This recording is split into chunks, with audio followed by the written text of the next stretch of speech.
নিজের লোকটাকে একটু দিতে পারে না। এমন লোক হয়েছে নিজে একটা পাঁচখানা মসজিদ করে নিজের নামাজ পড়ে ইমামও নাই, এবার উপদেশটা কুসুমকে মাটি করে দিছে, এবার ফুকেরে ধরছে জায়গা যখন বেঁচে কিনা শেষ আর অপর কিছু বাকি হয়েছে। আরেকবার আপনাকে পার্শ্ববর্তী এলাকার আমার ভাই আমার শ্রদ্ধা মুরব্বী বীর মুক্তিযোদ্ধা মফুজুদ্দিন সাহেব একবার উঠলেন ভাগ্য ফলের গাড়ি মিশানি মিশানিও অনেক বেড়ায় বিএনপি আবার নাতির কাছে গেছে, নাতিরে খাইয়া শেষ। আল্লাহর রহমতে নাতিরে নদীর পাশে দিব কাম হতো না।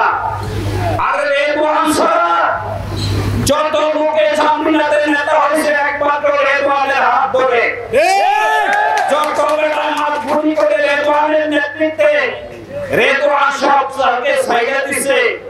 শহীদের হইতে পারছে না, শহীদের হইতে পারছে না। কাজে ভালো হইয়া যান, ভালো হইতে দেখা লাগে না। মেহরবানি করে রাগ করে রেদওয়ান সাহেবের লোকের লাভ নাই। অনেকে গেছে লাভ হইছে না, কিচ্ছু করতে পারে না। রেদওয়ান সাহেবের কাছাকাছি চলে আসেন, সময় বেশি দিন নাই, মানুষের আমলে করে চিন্তা লাগছে। এভাবে আমার মতো বুক ফুলে কথা করতে পারতেন না, দূরে লোক বলছে বলে একবার প্রাণ বলবে এমপি বলে আইছেন, আবার বলে মৃত্যুর আগে আরেকবার বলে নাতিনি বলে এমপি বলে। আরে খোদা আল্লাহ তুমি কই আছো, বিচার করো। এই বেঈমানের বিচার আল্লাহ করবে, এই মাটির তো জায়গা নাই।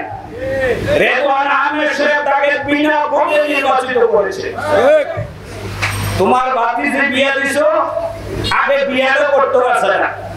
রেদওয়ান সাহেব চেয়ারম্যান বানাইছে, রেদওয়ান সাহেব বিয়ে করাইছে, এখন ফুটে এসে বেটা লোকের প্রতিদ্বন্দ্বিতা করছে।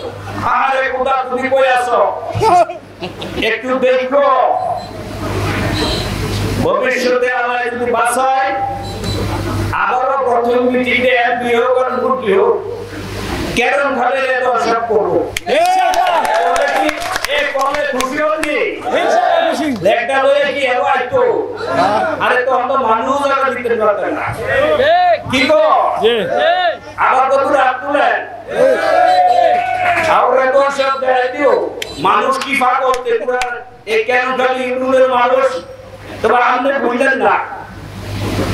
এই এলাকার কাজকর্ম যা আছে, অসমাপ্ত কাজগুলো আছে, তাই তো কয়লাই আমি এই এলাকার পক্ষ থেকে করে গেলাম। যত কাজ আছে প্রাধান্যতার ভিত্তিতে এই কেরমকার ইউনিয়নের কাজ রেদওয়ান আহমেদ করবে। সবাইকে